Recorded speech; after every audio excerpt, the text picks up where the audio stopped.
नमस्कार, आप देख रहे हैं द सत्याग्रह.com और आज हम बातचीत करेंगे कांग्रेस अगले 50 साल तक विपक्ष में रह सकती है। इस बारे में कांग्रेस अगले 50 साल तक विपक्ष में रह सकती है, सुनने और पढ़ने में यह एक क्लिक बेट लगता है, परंतु ये शब्द हमारे नहीं, कांग्रेस के वरिष्ठ नेता गुलाम नबी आज़ाद के हैं। जी हाँ, उन्होंने कहा कांग्रेस अगले 50 सालों तक विपक्ष में बैठी रहेगी अगर पार्टी में इलेक्शन नहीं होता। अब आपको पता ही होगा कि वो यहाँ पार्टी के आंतरिक इलेक्शन के बारे में बात कर रहे हैं, जिसमें कांग्रेस के नए प्रेसिडेंट का चुनाव होना था। ऐसा ही कुछ मिलता जुलता बयान कांग्रेस के अन्य वरिष्ठ नेताओं की भी रही पिछले कुछ दिनों में, जिनमें शामिल नामों को जानकर आप शायद चौंक जाएंगे। गुलाम नबी आज़ाद, कपिल सिब्बल, शशि थरूर, आनंद शर्मा, मुकुल वासनिक, जितिन प्रसाद, मनीष तिवारी, भूपेंद्र सिंह हुड्डा और पृथ्वीराज चौहान आदि। एक चिट्ठी भी लिखी गई और वो मीडिया में लीक भी हो गई। फिर कांग्रेस कार्य समिति की बैठक भी हुई। चिट्ठी लिखने वाले वरिष्ठ नेताओं को पार्टी में उनकी औकात भी दिखा दी गई। फिर से गांधी परिवार का संवेद स्वर में गुणगान करते हुए परिवार परस्त कांग्रेसी नेताओं ने विभिन्न कारणों का हवाला देते हुए सोनिया गांधी को कांग्रेस प्रेसिडेंट पर बने रहने के लिए कहा और फिर बागियों की नकेल कसने के बाद उन्होंने भी अपने बयानों की लिपापोती करनी शुरू कर दी। पिछले कुछ दिनों में हम सभी ने कांग्रेसियों की इस जबरदस्त नौटंकी का आनंद लिया।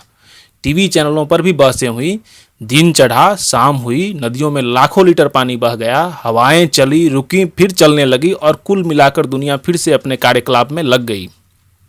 परिवार भक्त कांग्रेस वालों ने सोचा, चलो बला टली, मैडम जी और राहुल बाबा अब हमसे प्रसन्न होंगे और शाबाशियां देंगे। उन्हें शाबाशियां मिली भी हों, हमें क्या। और फिर उन्होंने ये सोच लिया कि जनता को गुमराह कर दिया फिर से। जनता तो बेवकूफ़ है ही, उसे हमने फिर से बेवकूफ़ बना दिया। बड़ी बड़ी बैठकें कर दी हमने, बड़ी बड़ी बातें की, गांधी परिवार का गुणगान गाया, ट्विटर पर ट्वीट कर दिया, बागियों से भी करवा दिया और हमारी भोली जनता ने फिर से हमारा विश्वास कर लिया।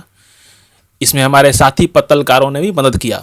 जी हाँ, आपसे कोई गलती नहीं हुई है, आपने ठीक ही सुना है, पत्रकार ही सुना और लिखा गया है। पूरे देश में सबने मान लिया कि कांग्रेस पार्टी में सब ठीक है। ये तो कांग्रेस पार्टी की बात हुई। अब दूसरी बात करते हैं जिसका कांग्रेस पार्टी से कुछ भी संबंध नहीं है। हम सभी शुतुरमुर्ग के बारे में जानते हैं। शुतुरमुर्ग किसी खतरे से बचने के लिए अपनी आंखें बंद करने के बाद निश्चिंत होकर आराम से अपने मन में यह सोचता है कि बला टली और चूंकि मैं अब उस खतरे को नहीं देख पा रहा हूं तो वो भी मुझे नहीं देख पा रहा होगा, और खुश हो जाता है। और अंत में क्या होता है हम सभी जानते हैं। साहब, नेता भले ही खुद अंधे हों, उन्हें जनता न दिखाई दे तो न सही, पर जनता अंधी नहीं होती। वो दिन भर अपने मजबूरियों से घिरी, अपनी परेशानियों में पिसती भले रहे, पर सब कुछ देख और सुन लेती है। वो भली भांति समझती है कि कौन उसे किस तरह से ठग रहा है और कौन उसके लिए कुछ कर रहा है।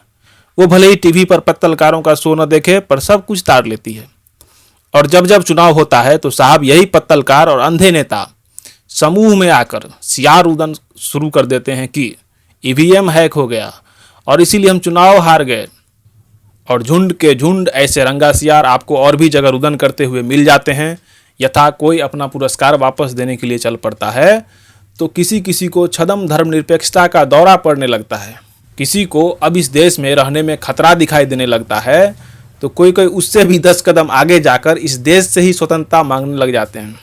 कहीं कहीं तो आतंकवादियों की बरसी आयोजित की जाती है और भारत तेरे टुकड़े होंगे का नारा लगाया जाता है। कुछ ऐसे सियार जो छदम बौद्धिकता के बिल में दुबक कर मज़े से नेता सियारों की दी हुई हड्डी चबाते रहते हैं, उनका रुदन तो भाई साहब सुनने लायक होता है। उन्हें अपनी हड्डी की चिंता होने लगती है जो अब अधर में लटक रही होती है। फिर कुछ चंदा चोर सोशल एक्टिविस्ट सियार आगे आकर रुदन शुरू कर देते हैं, जिन्हें अब चंदे की चिंता हो रही है। एयर कंडीशनड कमरे में बैठकर विलायती सूरा का पान करने वाले ये सियार अब चिंतित होकर देश को यह समझाने में लग जाते हैं कि किस प्रकार से लोकतंत्र और संविधान की हत्या कर दी गई है। और अब उन्होंने जो लास्ट का पोस्टमार्टम किया है तो उन्हें पता चला है कि अगर उनकी अपनी प्यारी दुलारी सरकार न आई तो प्रलय आ जाएगा। फिर कुछ सियार देश की राजधानी में विभिन्न बागों में आकर धरना देना शुरू कर देते हैं। अपने दिमाग पर जरा जोर दें तो आपको विभिन्न बागों के नाम याद आ जाएंगे। वहां आकर ये अपने नेता सियार की आज्ञा से चौकियों पर बैठ बैठ कर रुदन करते हैं और पत्तलकार सियारों को अपना इंटरव्यू देते हैं। ये सब वो सिर्फ और सिर्फ देश को बेचने, अरे नहीं नहीं, बचाने के लिए कर रहे हैं। और फिर धर्म और पंथ की बात करने वाले सियार भी आ जाते हैं, जिनके लिए नेता ने पहले ही कह दिया था कि इस देश के संसाधनों पर पहला हक आपका ही है। बेचारे अपने हक, सिर्फ अपने हक की चिंता में पड़े। यहाँ ये बताने की ज़रूरत नहीं कि उन्हें अपने धर्म के अन्य लोगों की चिंता भी हो, उनकी शिक्षा दीक्षा, गरीबी, बीमारी एवं अन्य ज़रूरतों का ख्याल हो। ना जीना, उन्हें सिर्फ और सिर्फ अपने व्यक्तिगत हक की चिंता हो रही होती है। अपने धर्म के बाकी लोगों से बताने लगते हैं कि किस प्रकार से अब वो इस देश में सुरक्षित नहीं रह सकते। फिर कुछ नए नए आए हुए सियार रूंधे गले से ये भी कहते हुए पाए जाते हैं कि ये सब तो एक चाल है जी, सब मिले हुए हैं जी, असली ईमानदार तो मैं हूँ जी।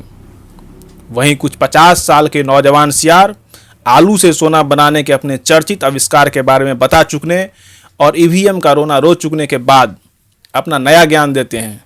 ये सब फेसबुक और व्हाट्सएप के कारण हुआ है, क्योंकि पहले ये सभी सियार मिलकर मलाई खाते थे, खा खा कर मोटे ताजे होकर अकाल और अनावृष्टि से त्रस्त जनता से कहा करते थे कि अगर बारिश नहीं हो रही तो क्या मैं पेशाब कर दूं। आपको अगर ये लगता है कि मैं जानबूझकर ऐसा बोल रहा हूं तो ऐसा नहीं है। भारतीय राजनीति में कुछ साल पहले की खबरों को तलाशिए, आपको जरूर मिल जाएगा। हाँ, तो चूंकि हमने पहले ही कहा था कि साहब जनता अंधी और बहरी नहीं होती, वो अपना जलवा दिखाती है वक्त आने पर, और इन सियारों से बचने के लिए अलाव जला देती है।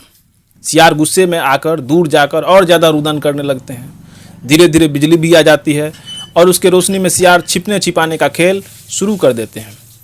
और अभी तक उन्हें यह बात समझ नहीं आ सकी है कि साहब ये जनता है, सब कुछ देखती और जानती है। और आप ये न समझ बैठें कि मैं यहाँ कांग्रेस को निशाना बनाकर सियार वाली कहानी सुना रहा हूँ। इसीलिए मैं यहाँ पुनः दोहरा दूँ कि इस कहानी का कांग्रेस से कोई संबंध नहीं है। यह विचार, यह वीडियो अगर आपको अच्छा लगा हो तो इसे लाइक करें, शेयर करें, सब्सक्राइब करें इस चैनल को, और साथ ही आप अपने विचार हमें कमेंट सेक्शन में अवश्य बताएं। जय हिंद।